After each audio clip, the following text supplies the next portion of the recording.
a finales de los 40 mantuvieron a 5 personas despiertas por 15 días utilizando un estimulante basado en gas. Los tuvieron encerrados en un ambiente sellado para monitorear cuidadosamente el uso de oxígeno, de manera que el gas no los matase, debido a las altas concentraciones. Esto fue antes de que existiera el circuito cerrado, por lo que tuvieron que usar micrófonos y ventanas con grosor de 5 pulgadas para observar a los sujetos. El cuarto estaba lleno de libros, cobijas para dormir, pero ninguna cama, agua corriente, baño y la suficiente cantidad de comida para que los 5 sobrevivieran por un mes. Los sujetos de prueba eran prisioneros políticos y de guerra, declarados enemigos del Estado durante la Segunda Guerra Mundial. Todo estuvo bien por los primeros 5 días. Los sujetos rara vez se quejaban después de que, falsamente, se les había prometido su libertad si aceptaban tomar parte de la prueba y no dormir por 30 días. Sus conversaciones y actividades fueron monitoreadas y los científicos notaron que conforme pasaba el tiempo, ellos hablaban sobre incidentes traumáticos de su pasado. Después de 5 días se empezaron a quejar de las circunstancias y eventos que los llevaron a donde estaban y empezaron a demostrar paranoia severa. Dejaron de hablar entre ellos y comenzaron a murmurar de manera alterna en los micrófonos.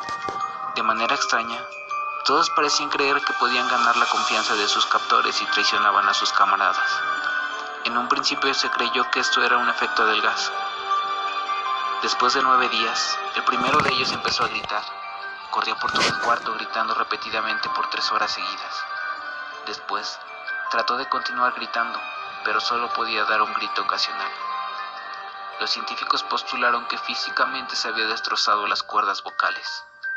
La parte más sorprendente de este comportamiento fue cómo sus compañeros reaccionaron a esto, o mejor dicho, cómo no reaccionaron. Continuaban murmurando en los micrófonos hasta que el segundo de los prisioneros comenzó a gritar. 2 de los prisioneros que no gritaban tomaron los libros y llenaron página tras página de sus propias heces, y de manera calmada los pusieron sobre la ventana del cuarto. Los gritos cesaron de repente, al igual que los murmullos de los micrófonos. Pasaron otros 3 días.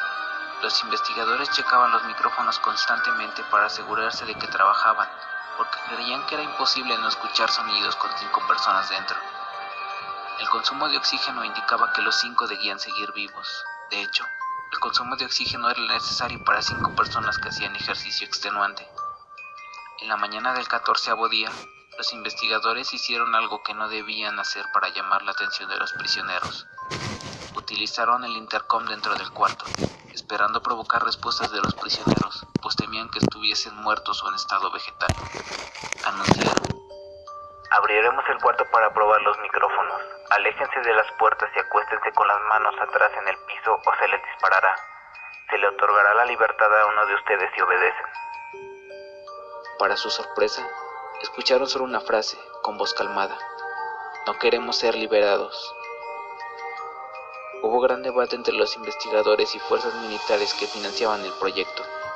Sin poder provocar más que respuestas utilizando el intercom, finalmente se decidió abrir el cuarto a la medianoche del día número 15.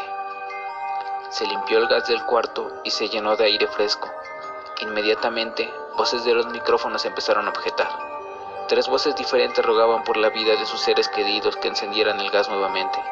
Se abrió el cuarto para sacar a los prisioneros. Gritaron más fuerte que nunca, al igual que los soldados cuando vieron lo que había dentro. 4 de los sujetos seguían vivos. Las raciones de los pasados 5 días no habían sido tocadas. Habían pedazos de carne de las costillas y pantorrillas del sujeto muerto colocado dentro del drenaje del centro del cuarto, bloqueándolo, permitiendo que 4 pulgadas de agua se acumularan en el piso. Los 4 sobrevivientes también tenían pedazos de piel y carne arrancada de sus cuerpos. La destrucción de tejido y la exposición de huesos en la punta de los dedos indicaban que las heridas fueron infligidas por las manos y no con los dientes como era de suponerse. Al examinarlos, se descubrió que la mayoría de las heridas fueron autoinfligidas. La piel y los órganos detrás de las costillas fueron removidos, mientras que el corazón, los pulmones y el diafragma seguían en su lugar. El tracto digestivo de los 4 sujetos podía verse trabajando, digiriendo comida. Rápidamente se hizo aparente que estaban digiriendo su propia carne, y que ellos la arrancaron y se la comieron en el transcurso de los días. La mayoría de los soldados eran fuerzas especiales rusas en las instalaciones, pero aún así, muchos se negaron a regresar al cuarto para sacar a los prisioneros. Estos, sin embargo, insistían a gritos que los dejaran dentro y de manera alterna rogaban y demandaron que se encendiera el gas nuevamente, para evitar quedarse dormidos. Para sorpresa de todos, los sujetos pusieron una resistencia feroz durante la extracción. Un soldado ruso falleció cuando un sujeto le mordió el cuello. Otro fue gravemente herido cuando otro de los prisioneros le mordió la arteria femoral y los testículos. Otros 5 soldados perdieron la vida, si se cuentan aquellos que se quitaron la vida en las semanas consecuentes al incidente. Durante la lucha, uno de los prisioneros dañó su vaso, sangrando de manera casi inmediata. Se intentó sedar al sujeto, pero fue imposible. Se le inyectó más de 10 veces la dosis humana de morfina, y aún así luchó como un animal rodeado, rompiendo las costillas y un brazo de un doctor. Se vio latir su corazón al máximo por 2 minutos completo, mientras se desangraba, y continuó gritando por más de 3 minutos, atacando a quien se le acercara, repitiendo la palabra más, una y otra vez, cada vez más débil, hasta que cayó en silencio. Los otros 3 sobrevivientes fueron inmovilizados fuertemente y llevados hacia las instalaciones médicas. 2 de ellos, con cuerdas y vocales intactas, demandaban continuamente más gas para permanecer despiertos. El más herido de los 3 fue llevado al único cuarto de cirugía que había en las instalaciones. En el proceso de su preparación para colocar nuevamente sus órganos en su lugar, se notó que el sujeto era totalmente inmune a los sedantes. Peleó furiosamente cuando el gas anestésico se le estaba colocando.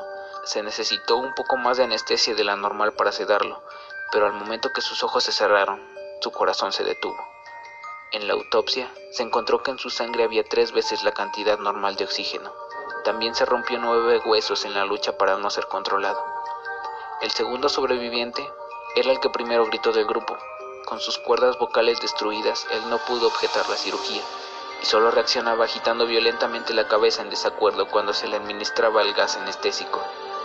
Afirmó violentamente con la cabeza cuando alguien sugirió hacer la cirugía sin anestesia, y no reaccionó durante la misma, que duró 6 horas, en la cual se intentó reemplazar sus órganos abdominales y cubrirlo con lo que le quedaba de su piel. El cirujano afirmó que era médicamente imposible que el sujeto siguiera con vida. Una enfermera aterrada que ayudó en la cirugía comentó que la boca del paciente formaba una sonrisa cada vez que sus ojos se encontraban. Cuando la cirugía terminó, el sujeto miró al cirujano y empezó a hacer sonidos fuertemente, como tratando de hablar. Asumiendo que esto era de gran importancia, el cirujano le entregó un papel y pluma para que el paciente pudiera comunicarse. «Sigue cortando», escribió. Se le hizo la misma cirugía sin anestesia a los otros 2 sujetos. Se les tuvo que inyectar un paralítico, pues ellos reían constantemente y le era imposible realizar la operación al cirujano. Una vez paralizados, solo podían interactuar con sus ojos. En el momento en que pudieron hablar nuevamente, exigieron una vez más el gas estimulante.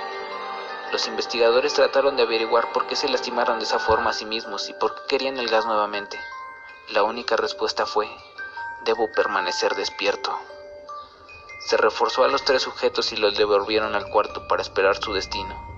Los investigadores, enfrentando la furia de sus benefactores militares por haber fallado las metas del proyecto, consideraron dar eutanasia a los prisioneros.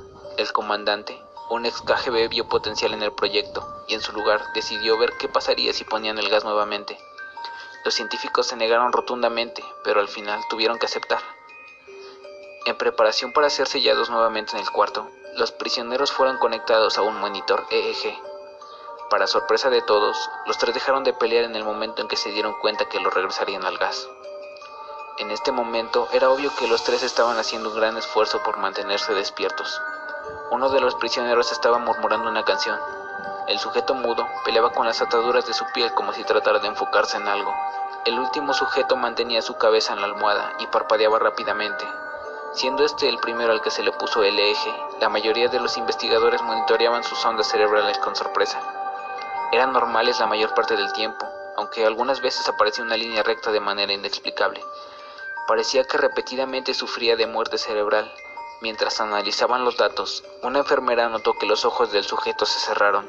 Sus ondas cerebrales cambiaron inmediatamente por las del sueño profundo, luego se pusieron rectas y de manera simultánea su corazón se detuvo. El único sujeto que quedaba que podía hablar comenzó a gritar para que lo encerraran en ese momento. Sus ondas cerebrales mostraban las líneas rectas del sujeto que acababa de morir por quedarse dormido.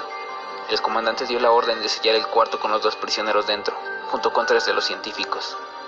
Uno de los 3 inmediatamente tomó un arma y abrió fuego contra el comandante, matándolo de un tiro entre los ojos. Después apuntó al prisionero mudo y le voló el cerebro. Apuntó al prisionero que quedaba vivo, mientras que los demás investigadores escaparon del cuarto. «No me encerrarán con esta cosa, no contigo», le gritaba al prisionero que estaba atado al camastro. «¿Qué eres?», demandó. «Necesito saber». El prisionero sonrió. «¿Tan fácilmente te has olvidado de mí?», el prisionero preguntó. «Somos ustedes. Somos la locura que está encerrada en todos ustedes, rogando por la libertad en cada momento de tu vida, desde lo más profundo de tu mente animal. Somos aquello de lo que te escondes en tu cama todas las noches. Somos lo que duermes y silencias y paralizas cuando te vas a tu cielo nocturno, donde no te podemos alcanzar». El investigador hizo una pausa, apuntó al corazón del prisionero y disparó. El EEG mostró una línea recta mientras el sujeto débilmente murmuró: «Casi».